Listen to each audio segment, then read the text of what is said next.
Good afternoon guys, कैसे हैं आप सब।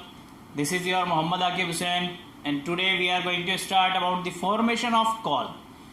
प्रीवियस क्लास तक बेटा हम पढ़ चुके थे रिसोर्सेज के बारे में।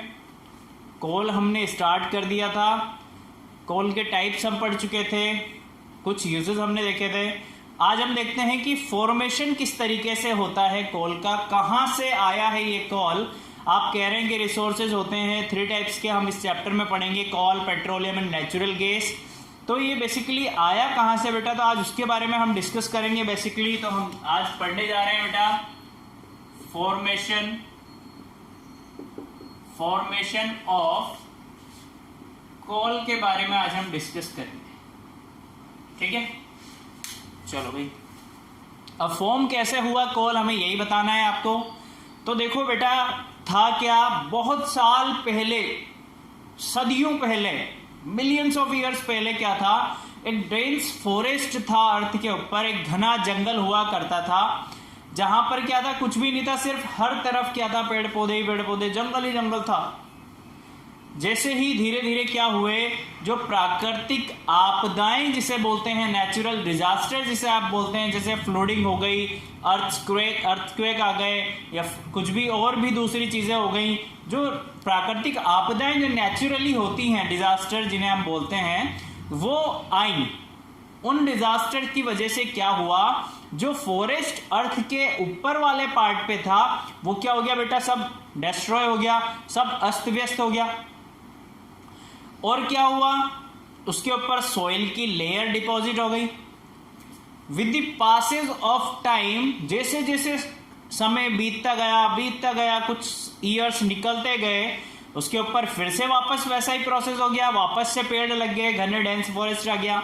और जो पेड़ अंदर चला गया था बेटा, उसके ऊपर सॉइल डिपॉजिट होने की वजह से और अंदर जाने की वजह से वो क्या हो जाता है, कंप्रेस्ड होना स्टार्ट होता है। उस पर क्या लगता है, हाईली प्रेशर और टेम्परेचर लगता है। फिर वापस से वही डिजास्टर हुआ, वापस से वही फॉरेस्ट अंदर गए, फिर सॉइल क्या कवरिंग हुई, सॉइल ऊपर आ गई। जो कंप्रेसिंग अंदर हो रही थी गर्भ में, वो इतनी ज्यादा हो चुकी थी, वहां का टेम्परेचर और प्रेशर इतना ज्यादा बढ़ चुका था बेटा कि जो अंदर डेंस फॉरेस्ट अंदर जो गए थे, या डेड प्लांट्स आप कह लीजिए, या अदर मटेरियल्स आप कह लीजिए, जो भी सब डेड में अंदर गया था पृथ्वी के, वो सब किस में कन्वर्ट हो जाता है, हाईली प्रेशर और टेम्परेचर की वजह से कोल में कन्वर्ट हो जाता है, ठीक है। इस तरीके से फॉर्मेशन होती है कोल की, या फिर इस तरीके से फॉर्मेशन हुई थी कोल की, ठीक है। सो बेसिकली मेन कॉन्स्टिट्यूएंट किसे माना जाता है कोल का, कार्बन को। मेन सोर्स जिसे कहा जाता है कोल जहां से आता है बेटा, वो होता है आपका कार्बन। अब कार्बन से कोल बनने का जो प्रोसेस होता है उसे हम बोलते हैं कार्बनाइजेशन। क्या बोलते हैं बेटा, कार्बनाइजेशन। तो आज हम यही पढ़ने वाले हैं। फर्स्टली फॉर्मेशन के बारे में लिखेंगे, देन इसका डिस्ट्रक्टिव क्लासिफिकेशन देखेंगे हम कि कैसे कैसे कोल के साथ अदर मटेरियल्स भी जो फॉर्मेशन हुआ है वहां पर क्या क्या हमें मिलेगा या फिर कैसे मिलता है, ठीक है। तो स्टार्ट करते हैं फॉर्मेशन में बेटा।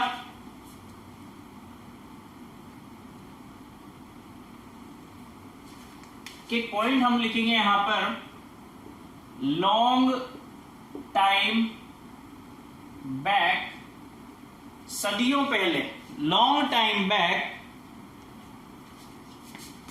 the dense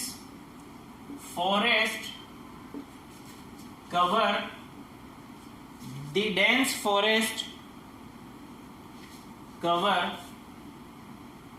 present in low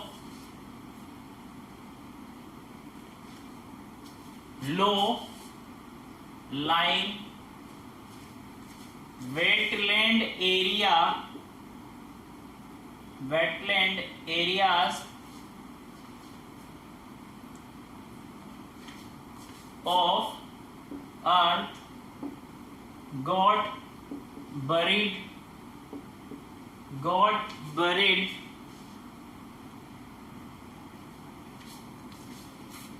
down got buried down underneath underneath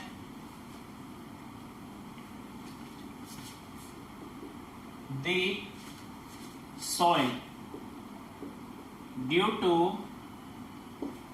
to natural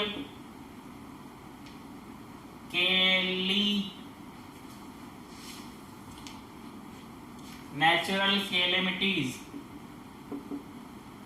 like flooding, earthquake,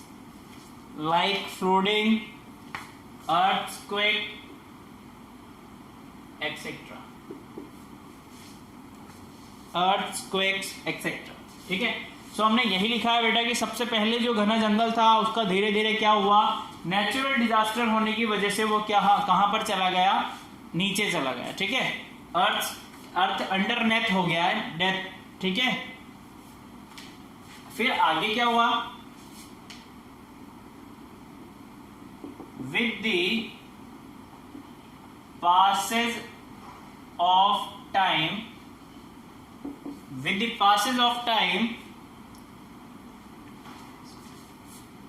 they get compressed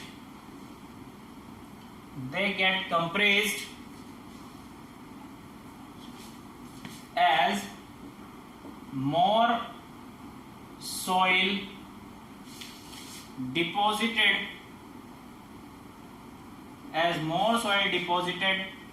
over them।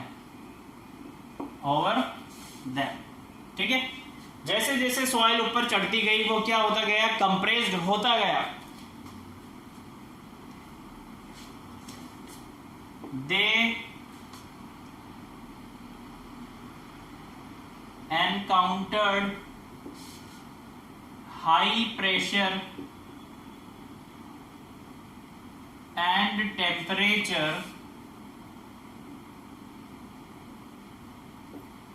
encountered high pressure and temperature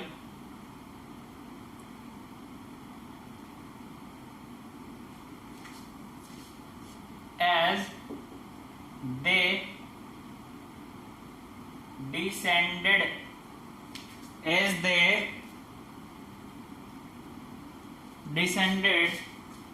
deeper and deeper। जैसे जैसे time बीतता जाता था बच्चों, वो क्या होता था, हाई प्रेशर एंड टेम्परेचर की वजह से जितना भी अंडरनेथ हुआ था, नीचे जो सब कुछ गया था डेड होके, वो और ज्यादा नीचे जाता जा रहा था। ठीक है,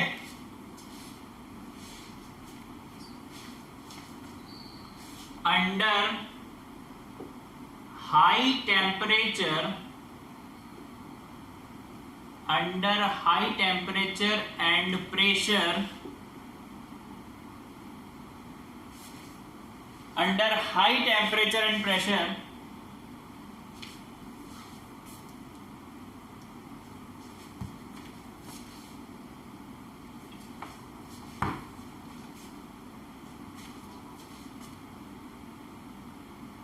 these dead plants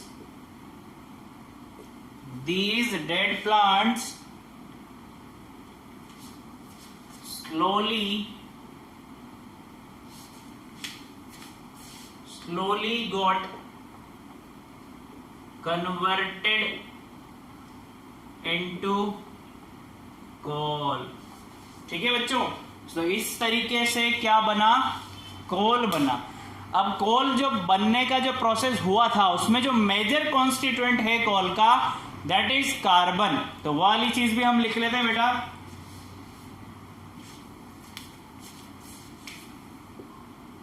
the main constituent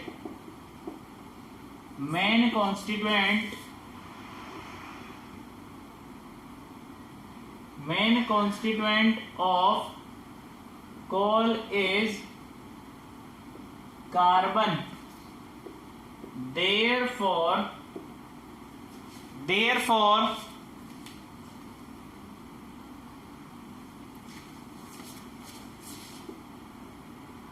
this chemical process of conversion of these dead plants into coal, conversion of these dead plants into coal is termed as carbonisation, is termed as carbonisation. इस process को क्या बोलते हैं बच्चों? Carbonisation of plant matter. Carbonisation of plant matter की जो dead plants आपको मिले थे या जो डेड मटेरियल्स आपको वहां पर मिला, उसका कन्वर्जन होना कोल में, इस प्रोसेस को बोलते हैं कार्बनाइजेशन। क्लियर है यहां तक?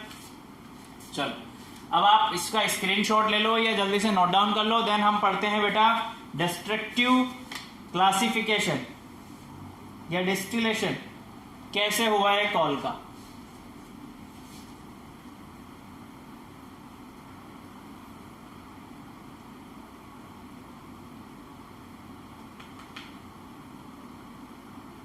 ले लिया? चलो यहां पर हम क्या कर रहे हैं, यहां पर लिखते हैं बेटा डिस्ट्रक्टिव डिस्टिलेशन ऑफ कोल। कैसे डिस्टिल्ड किया गया कोल को, या कोल के साथ साथ और कौन कौन से मटेरियल्स आते हैं वो देखना।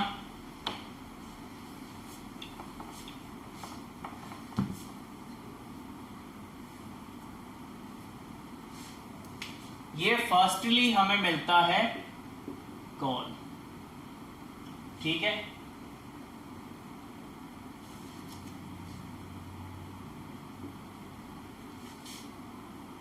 ठीक है भाई। अब कोल को क्या दिया? स्ट्रोंगली हीटिंग दी जा रही है इन दी एब्सेंस ऑफ ऑक्सीजन, है ना। कोल को स्टार्टिंग में यही करते हैं हम,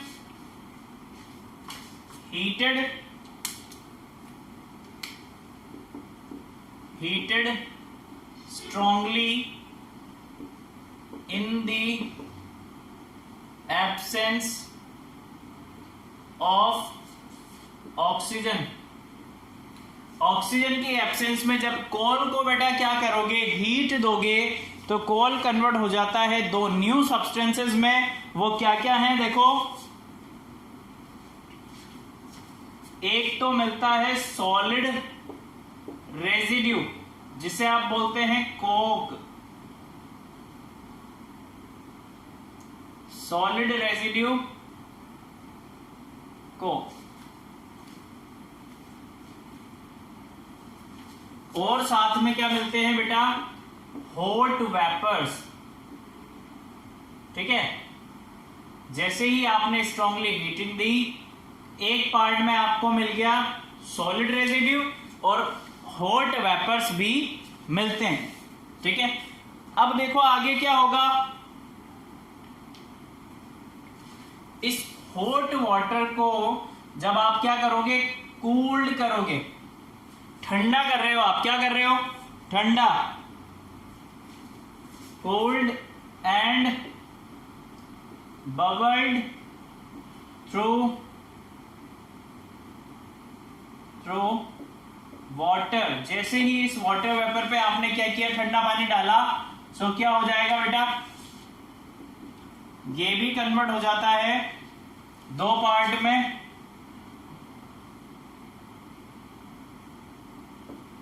ठीक है। देखो ध्यान से देखना, फर्स्ट और सेकंड क्या क्या होंगे। एक होता है आपका इनसॉल्युबल गैसेस, है ना। इनसॉल्युबल गैसेस मिलती हैं जिसे बोलते हैं बेटा कोल गैस, जिसे बोलते हैं कोल गैस। और यहां आपको मिलता है कंडेंस्ड लिक्विड, ठीक है, एक बार लिख भी देते हैं, फिर एक और बार से आपको एक्सप्लेन कर देंगे, ऐसी कोई दिक्कत नहीं है। अब जब इस लिक्विड को आप क्या करोगे, छोड़ोगे बेटा, अलाउड स्टैंड, यानी जैसा है उसी पोजीशन में छोड़ोगे, तो आपको दो टाइप का लिक्विड मिलेगा, दो टाइप का लिक्विड मिलेगा या लिक्विड मिलेगा। देखो कौन कौन सा,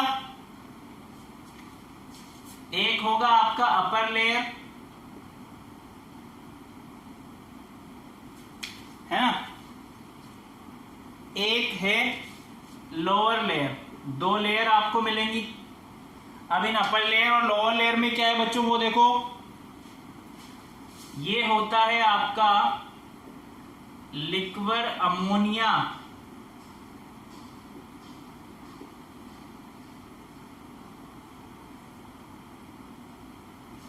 ये होता है लिक्विड अमोनिया, और लोअर लेयर में होता है आपके कोलतार। क्या होता है बच्चों, COALTAR, कोलतार। चलो,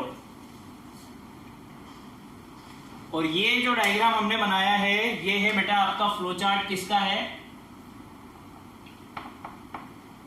डिस्ट्रक्टिव डिस्टिलेशन ऑफ कोल। हमने क्या पढ़ा है, डिस्ट्रक्टिव डिस्टिलेशन ऑफ कोल के बारे में पढ़ा है। सबसे पहले देखो, एक और बार एक्सप्लेन कर देता हूं। सबसे पहले कॉल मिला आपको, कॉल को जैसे ही हम स्ट्रांगली हीटिंग दे रहे थे, और क्या हो रहा था, दो, एक तो सॉलिड रेजिड्यू मिल गया हमें जो कोक जिसे आप बोलते हैं, और एक हॉट वेपर्स मिल रहे थे। हॉट वेपर्स को जब आप क्या करेंगे, ठंडा करेंगे, कूल करेंगे, तो क्या होगा बच्चों, एक तो इनसॉल्युबल गैसेस मिल जाएंगी और एक कंडेंस्ड लिक्विड मिल जाएगा, ठंडा पानी। ठीक है, इनसॉल्युबल गैसेस जो आपको मिली हैं वो है आपकी कोल गैस। क्या है, कोल गैस, कोलगेट नहीं है, कोलगेट नहीं बोल रहा हूं मैं, कोल गैस। सो ये जो सब्सटेंस आपको यहां पर सारे मिले हैं, ये सब्सटेंस कोल के साथ में रिलीज होते हैं। हम आगे पढ़ने वाले हैं some other important substance which release with they along with coal, इस टाइप से हम पढ़ने वाले हैं। सो इनका डिस्टिलेशन किस तरीके से होता है, ये हमने आपको एक फ्लो चार्ट में समझाया है बच्चों, कि पहले हीट दी जाती है, फिर कूल किया जाता है, फिर जब आप छोड़ दोगे तो दो टाइप के लेयर मिलेगी आपको, एक अपर और एक लोअर। क्लियर है, अब इनके बारे में हम कल डिस्कस करेंगे। Okay, thank you, good day.